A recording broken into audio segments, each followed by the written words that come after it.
I love when science and spirituality come together. And most of the time, the scientists are unaware of it.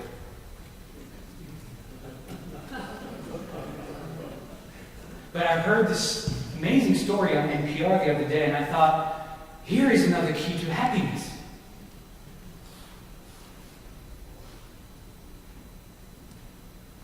The story is about this scientific survey that set out to measure happiness. Now, how do they do that? Because happiness seems to us to be very subjective, and one thing that science doesn't deal well with is subjectivity. Science prefers objectivity. But still, there is this group of people, I don't remember where from, it's a little vague in my mind, but there's this group of people who decided to survey happiness. Now, it's a complex thing if you look at it from a scientific perspective. How are you going to measure happiness scientifically? You have to really be able to do a sample of how people are happy in so many levels, in so many places, so many times, that it almost boggles the mind how we would be able to do that. I mean, you have to sample a certain amount of population, first of all, a vast amount of people, to kind of get a good sense of how people are happy, when people are happy. But you have to sample a group of people, a vast group of people that are representative of all the different strata of the socio-economic ladder. Right? Are poor people happier than rich people? Is the middle class happier than the upper middle class? I mean, you need to really sample in all aspects of the socio-economic ladder. Not only that, but you need to really have a sample of people south, east, west, and north. I mean, maybe people in Texas are more happy than people in Washington State. I don't know. You also need to sample different times of the year. Maybe some people are happier in the spring, some people are happier in the winter because they love to ski. I don't know. And more than that, you need to really sample people that are married or divorced, people that are single or have children, people that are from different walks of life, maybe different races, different paths. You know, how do you do that? And add to the complexity, maybe people are more happy in the morning, some are more happy when they're having lunch, others more in the weekend, and others more during the week. I mean, how are you going to measure all of those differentiations that are possible to measure happiness? Who is happy when? And these guys did. It was mind-boggling and so simple. So simple. They used modern technology. They created a website. And you can actually go and sign up. They created a website, and on that website is connected an app. And you download that app to your phone, and you agree as you sign up for the survey that they will randomly send you a text message to your phone, and in the moment that you are receiving the message, you are to answer very quickly, as soon as possible, safely. If you're driving, you might want to wait a few minutes, but other than that, they're really asking you in the moment to answer a series of questions to measure your happiness right there and then. The website, the survey is going and ongoing. It's called checkyourhappiness.com. Checkyourhappiness in one word.com. So you can sign up for it and participate. It's, I'm guessing, a worldwide survey. Why wouldn't it be, right? And so random times of the day, they send people a text. And the text has several questions. Probably the first one is, how are you doing? How are you doing? What are you doing right now? And how are you doing? And, measure that on a scale of 1 to 10. 10 being I'm ecstatic, 1 being I'm in the dumps. Right? Where are you and what are you doing? Not only that, but they try to figure out, okay, what did you do the last 2 or 3, maybe 4 hours? What did you have for breakfast? What did you have for lunch? It's like they try to figure out a little bit of the context of what led you to be happy, unhappy, whatever the case may be in that moment. And they can send you a text anytime, any place, wherever you are, at whatever time of your life it is, weekend, days, nights, anytime. And people are saying, people who are participating in the survey, They're saying that just participating in it has changed their lives. Because from time to time they receive this text and they have to stop, look, and say, am I happy now? What am I doing now? And am I happy doing what I'm doing? What is happening in my life in this moment? And is it contributing to my being happy or not? And just that, to answer these 3 or 4 or 5 questions, just change people's lives. So maybe you want, check your happiness.com. So what they found out, well, they look for patterns. You know, that's what scientists do. They look for patterns. They have to find, what's the commonalities here to try to find where is the group or the answers we get the most often, right? So they did that looking for a pattern. And out of that pattern, they came up with 3 major questions that really told them how to measure happiness, how people were measuring self-happiness. The first question was very basic. How are you feeling right now? How happy are you right now on a scale from 1 to 10, like I said? That was one of the questions that was key. The second question that was key was, what are you doing right now? Right? So they can measure against what it is, whatever it was that you were doing.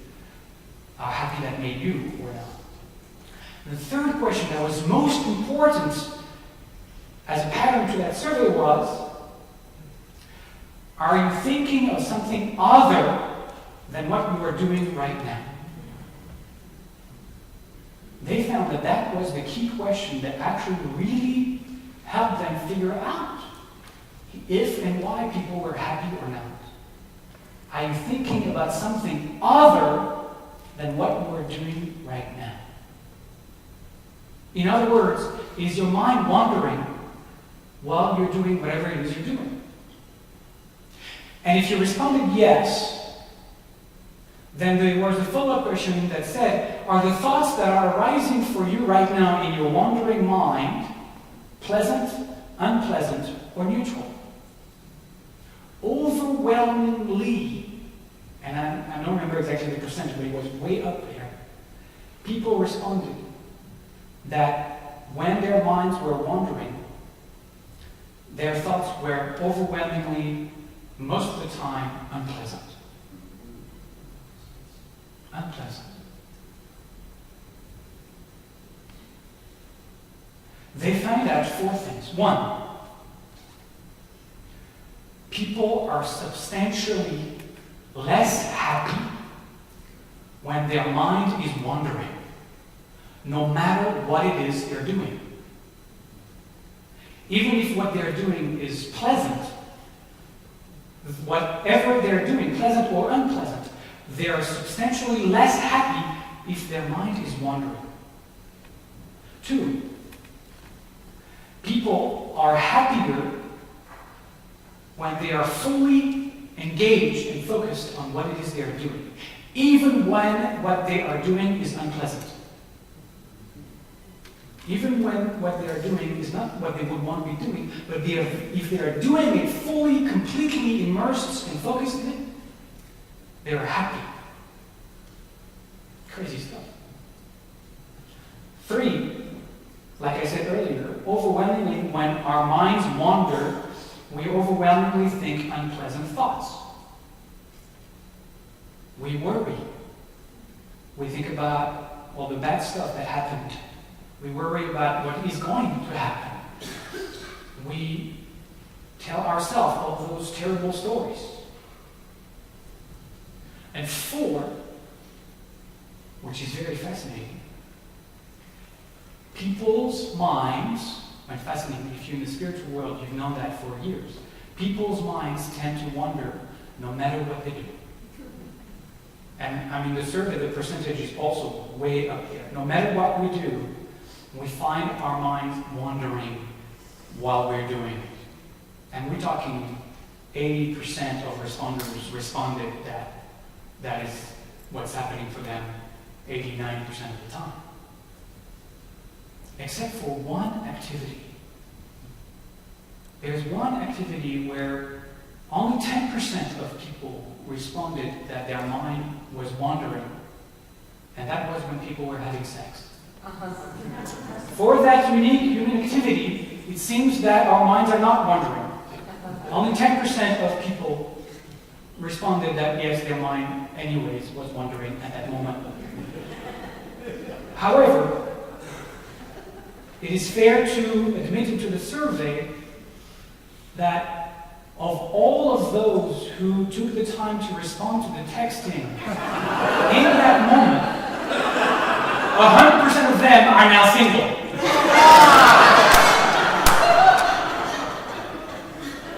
I'm adding that to the survey, but in this one,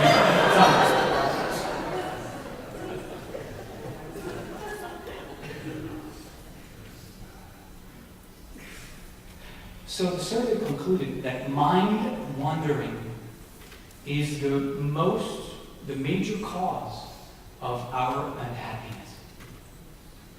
And reversely, when we are completely into and focused and embracing whatever it is we're doing in the moment, that's when we are the most happy. Now, the guy on NPR, the interviewers, asked the scientists, so what do we do about that? How do we get to help our minds wander less? And the scientists said, I have no idea. I don't know. We haven't gone that far. But we know. There's one powerful technique that is built to help us become happier by having our mind wander less, and that's called meditation. Simple mindfulness meditation. So I'd like to invite you right now to practice being happier by entering into a moment of meditation. Find a comfortable sitting position, just in case until this point you decided not to sit comfortably. But find a comfortable sitting position right now.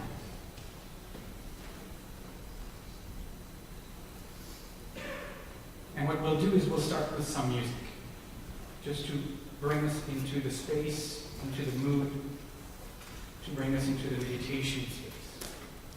And then I'll guide you for a couple of minutes into a specific practice of mindfulness meditation, that which helps us detach ourselves, gain distance from our thoughts, and no longer collapse into them. So we can gain that freedom and can stop being collapsed into the stories that are running through our mind incessantly. And then we'll open it to a space of silence where you are welcome to practice on your own. So that's what we're doing.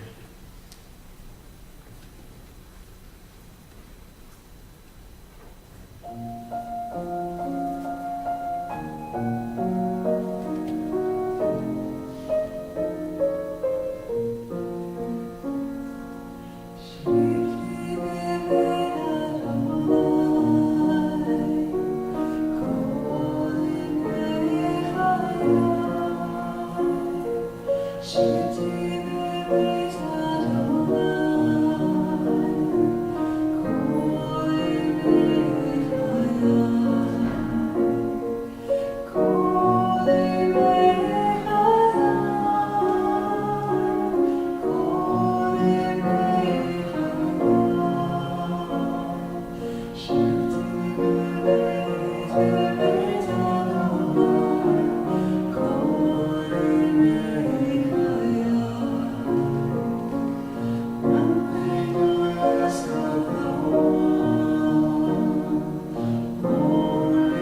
so for just a moment,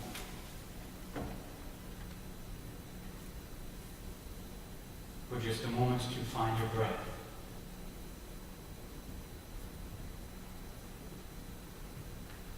To choose a place in your body when you can easily watch the cycle of your breath, the breath coming in and then the breath coming out.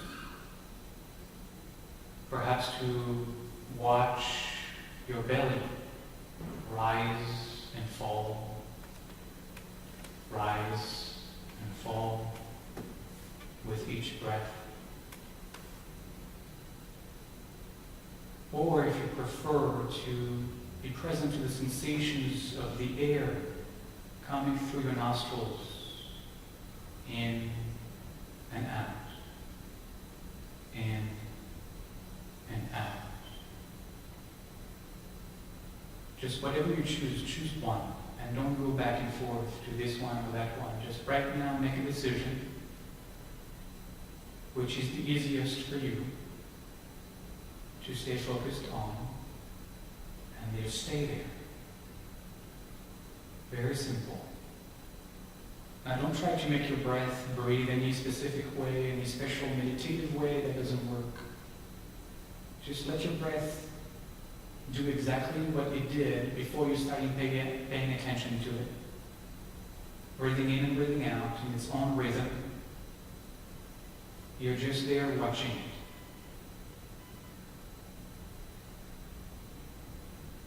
Sometimes the breath is shallow, sometimes it is deep. It makes no difference whatsoever, just as it is, simply as it is, watching it. Now that is the most basic, simplest, easiest meditation instructions you will ever find. And it is extremely powerful. Now what is going to happen as you begin to practice is that floods of thoughts are going to run into your mind. And that's the experience that all of us have. You're going to start thinking of anything and everything. It's embarrassing. But know that this is a universal experience. This is what mind does. Mind thinks thoughts. Let it do it. Don't interfere. Just stay with the breath, and every time you're able, even if your mind starts to wander, come back to the breath, come back to watching. And if you want a little help, when you find yourself breathing in, tell yourself breathing in. And when you watch yourself breathing out, tell yourself breathing out. And know that every so often your mind is going to take you away from the practice, and that's okay. Be compassionate with yourself, be kind. And as you realize that you've gone away, let go of the thoughts and come back. Breathing in, breathing out. If it's your first time tonight, you might be able to stay with the breathing in, breathing out for a few seconds. 5, 6, and then the mind will wander again, and that's okay. We're here to begin the process of training ourselves to be happy, and that's what we do. We come back over and over and over again to what it is we're doing in the moment, fully, completely present. Breathing in, breathing out. Now some of you might want to add a mantra to this, a Jewish meditation mantra, and the essential mantra of the Jewish tradition is the 6 words of the Shema. Breathing in, we say Shema. Breathing out, Yisrael. Breathing in, Adonai. Breathing out, Elohim.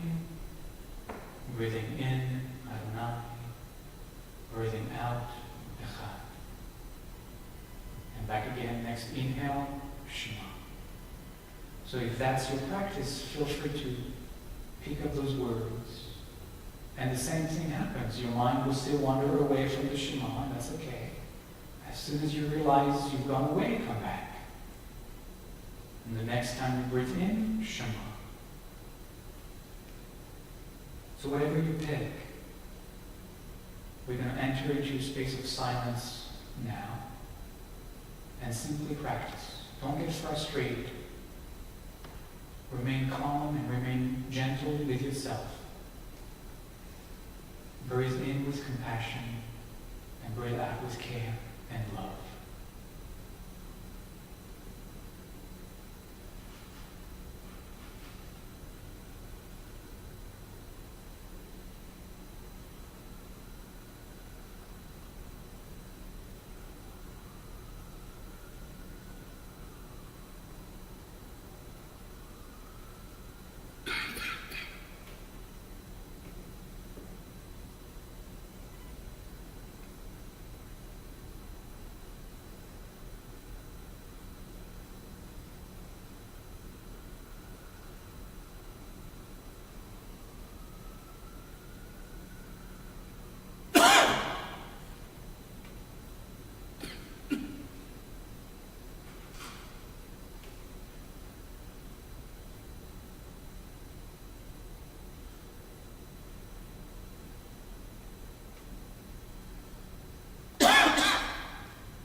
Perhaps as you continue to focus on your breath, you find that your body is relaxing, kind of surrendering into the seat.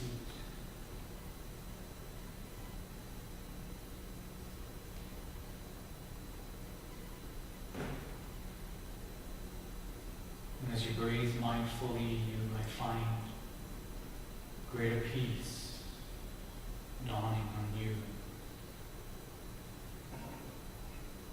A certain kind of centeredness, groundedness,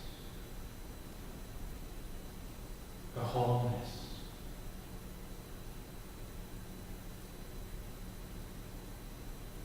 What we call in Hebrew, shalom.